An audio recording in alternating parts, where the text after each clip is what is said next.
Assalamualaikum warahmatullahi wabarakatuh. Selamat datang di channel Pajak Gasan Banua. Banua siapa? Banua kita. Kita siapa? Kita Indonesia. Dan saat ini channel Pajak Gasan Banua akan membuat sebuah tutorial mengenai pajak penghasilan PPh-TB. Pada video sebelumnya kan kita membahas cara validasi PPh-TB.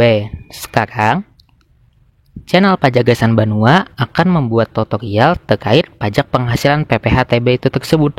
Nah, jadi di sini channel Pajak Gasan Banua akan menjelaskan terkait apa itu PPh-TB.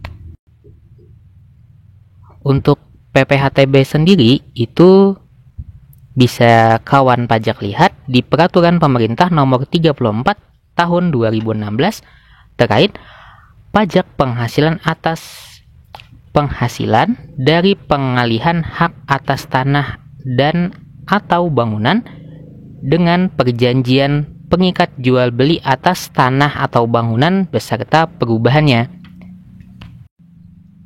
Jadi, kawan pajak kalau mau tahu peraturan nomor berapa yang mengajukan terkait dengan pajak penghasilan PPh-TB itu ada di Peraturan Pemerintah Nomor 34 Tahun 2016.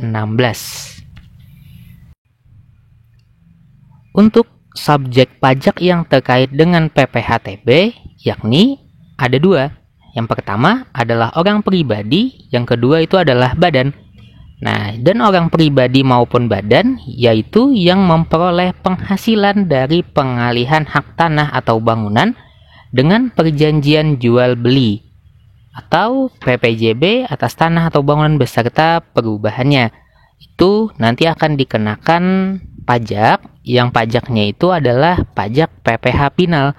Bagaimana pajaknya dan bagaimana tarifnya? Namun sebelum kita menuju tarif pajak atau cara perhitungan pajaknya, bagi kawan pajak yang belum subscribe channel Pajak Gasan Banua, silahkan di subscribe dulu channel Pajak Gasan Banua dan jangan lupa nyalain lonceng notifikasinya biar tidak ketinggalan video-video terbaru dari channel Pajak Gasan Banua. Apabila kawan pajak sudah subscribe, kita akan lanjut ke tarif pajak PPh-TB. Nah, untuk tarif pajaknya tersendiri itu dari nilai tarif dikalikan jumlah bruto atau nilai pengalihannya. Nah, di sini untuk tarif pajak itu ada 3. Untuk tarif pajak yang pertama itu adalah 2,5%, itu digunakan oleh orang pribadi ataupun badan yang melakukan transaksi penjualan atau pengalihan hak tanah atas bangunan.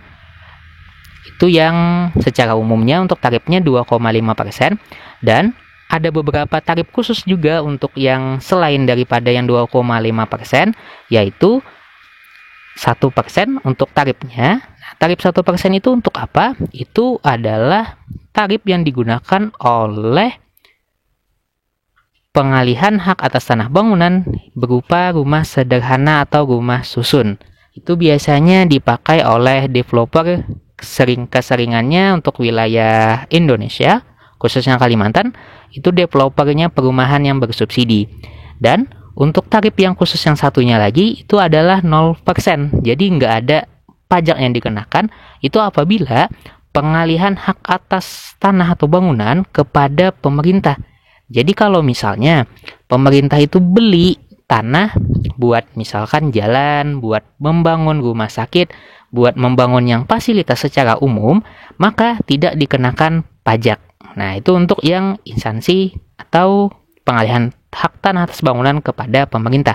Jadi untuk tarif itu ada 3.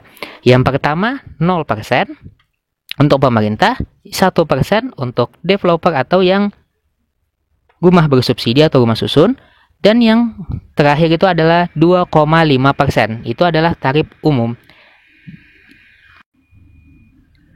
Misalnya, contoh, kawan pajak ada melaksanakan transaksi penjualan tanah, nilainya itu adalah 100 juta rupiah.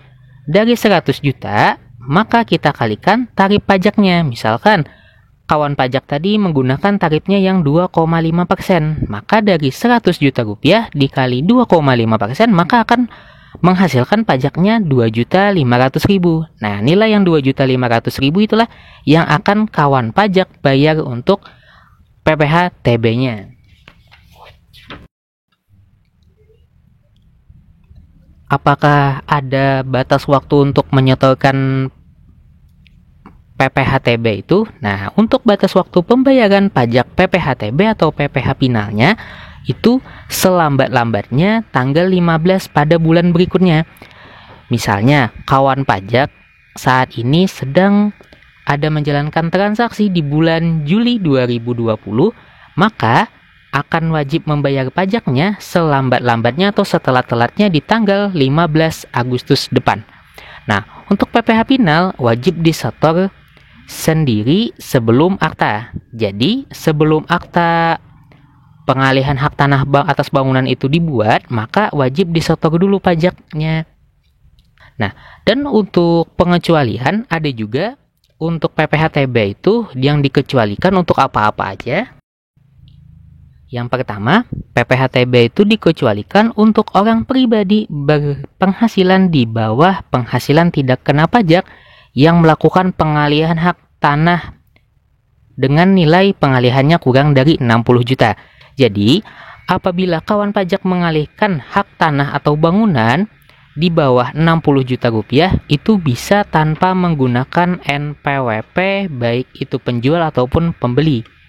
Nah, jadi apabila ada transaksi terkait dengan yang di bawah 60 juta, maka tidak diwajibkan memiliki NPWP, atau boleh juga atau dikecualikan dikenakan PPh-TB untuk pembayaran pajaknya.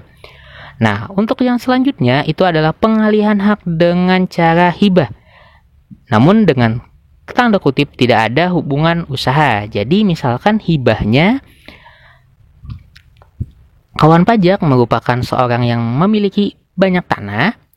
Dari tanah yang dimiliki itu kawan pajak hibahkan untuk misalnya membangun pesantren, membangun masjid. Nah, maka itu tidak ada pajaknya. Nah, terus untuk badan yang melakukan pengalihan hak dalam rangka penggabungan, peleburan, atau pemekaran usaha. Jadi badan yang menggabung, misalnya ada beberapa perusahaan A, perusahaan B, perusahaan C digabung jadi satu. Nah, maka dikecualikan juga pengalihan hak karena waris. Kalau waris itu sudah pasti tahu kawan pajaknya bagaimana. Untuk pengalihan hak dalam rangka perjanjian bangunan guna serah atau serah guna atau pemanfaatan barang milik, ini untuk negara. Dan untuk pengalihan hak yang dilakukan oleh bukan subjek pajak. Terus PPh-TB yang kita bayarkan itu atau yang kita lakukan transaksinya apakah diakui oleh badan pertanahannya? Nah, itu adalah diakui. Jadi, Kementerian Agraria dan Tata Ruang atau Badan Pertanahan Nasional hanya mengeluarkan surat keputusan pemberian hak atau pengakuan hak dengan peralihan hak tanah atas bangunan apabila permohonannya dilengkapi dengan bukti pembayaran pajak yang sah, yang bisa kawan pajak bayarkan di bank atau kantor pos atau di tempat pembayaran lainnya. Jadi, apabila kawan pajak belum membayar pajak untuk pengalihan hak tanah atau bangunan, itu tidak bisa diterbitkan oleh Badan Pertanahan Nasional buat sertifikat atau terkait dengan perizinan tanah atau bangunan tersebut. Dan setelah kita telusuri dari ada transaksi, sehabis itu kawan pajak membayar pajaknya. Nah, apakah ada lagi langkah selanjutnya? Untuk langkah selanjutnya itu kita akan melakukan tata cara penelitian bukti pemenuhan kewajiban yang telah kita setorkan tadi untuk pajak pengalihan hak tanah atau bangunan. Nah, itu ada di peraturan Dirjen Pajak untuk nomor peraturannya nomor per strip 18 garis miring PJ garis miring 2017. Nah, jadi di sini apabila kawan pajak sudah melaksanakan ada transaksi dan terus pembayaran pajaknya. Nah, itu akan kita lakukan lagi namanya validasi. Nah, untuk validasi itu sendiri kan sudah kita bahas di video sebelumnya. Itu validasinya terkait dengan menggunakan metodenya online. Nah, jadi ada dua metode yang seperti admin channel Pajak Gasan Banua sebutkan beberapa minggu yang lalu. Itu yang pertama bisa melakukan atau melaksanakan validasinya ke kantor pajak terdaftar, atau bisa juga melakukannya permohonannya secara online. Untuk video kali ini, channel Pajak Gasan Banua akan membahas terkait yang manual. Nah, jadi untuk yang manual, untuk orang pribadi atau badan yang telah memenuhi kewajiban penyetoran pajak PPh Pinal atas pengalihan hak tanah bangunan tersebut, maka harus menyampaikan permohonan penelitian bukti ke kantor pajak setempat, baik KPP ataupun KP2KP. Lalu, yang apa-apa aja yang diteliti? Yang diteliti itu ada dua. Yang pertama, penelitian formal, dan yang kedua itu adalah penelitian material. Untuk penelitian formal, itu akan dilakukan oleh kantor perpajakan yang ada di wilayah lokasi tempat tanah atau bangunan tersebut. Kemudian untuk penelitian material itu dilakukan juga oleh kantor pajak dengan acuan tempat wajib pajak terdaftar dan wilayah yang meliputi tempat tinggal untuk yang belum ber-NPWP.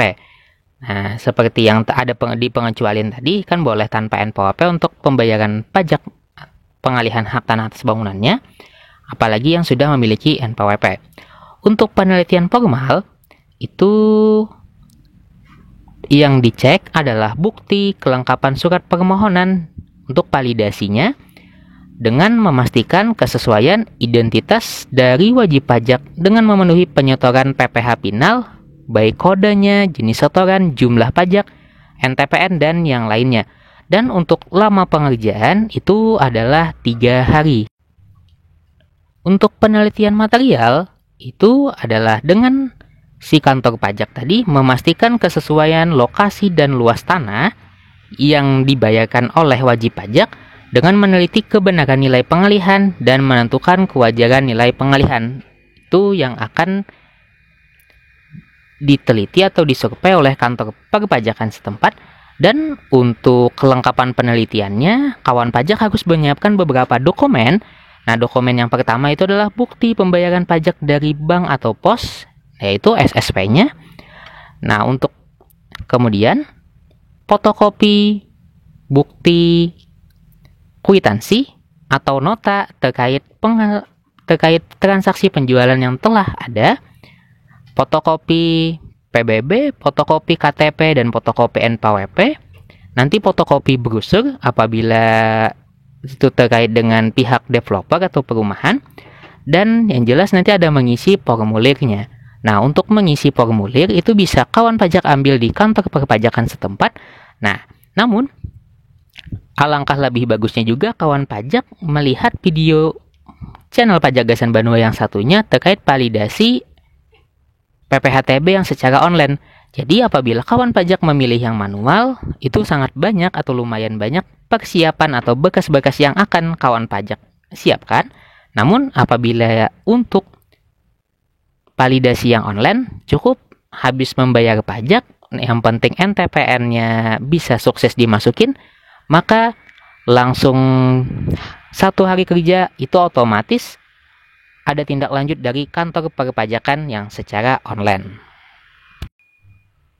Untuk pejabat yang berwenang menandatangani akta, keputusan, kesepakatan, atau risalah lelang atas pengalihan setelah surat keterangan penelitian formal bukti pemenuhan kewajiban penyetoran pajak penghasilan diterbitkan. Nah, jadi itu langkah terakhir, dan bukti dari kantor perpajakan itu nanti disimpan dan diserahkan ke Badan Pertanahan Nasionalnya untuk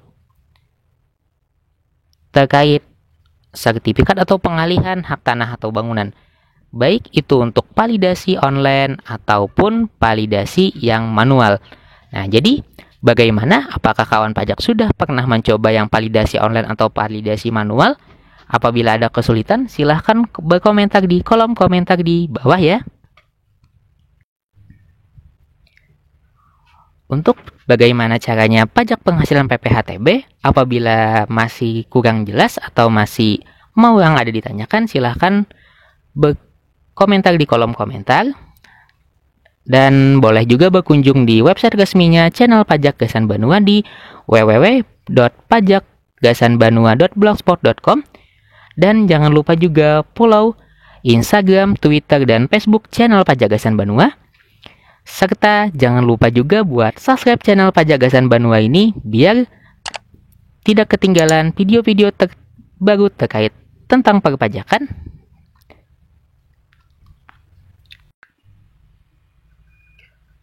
Terima kasih banyak telah menonton. Selamat mencoba dan wassalamualaikum warahmatullahi wabarakatuh.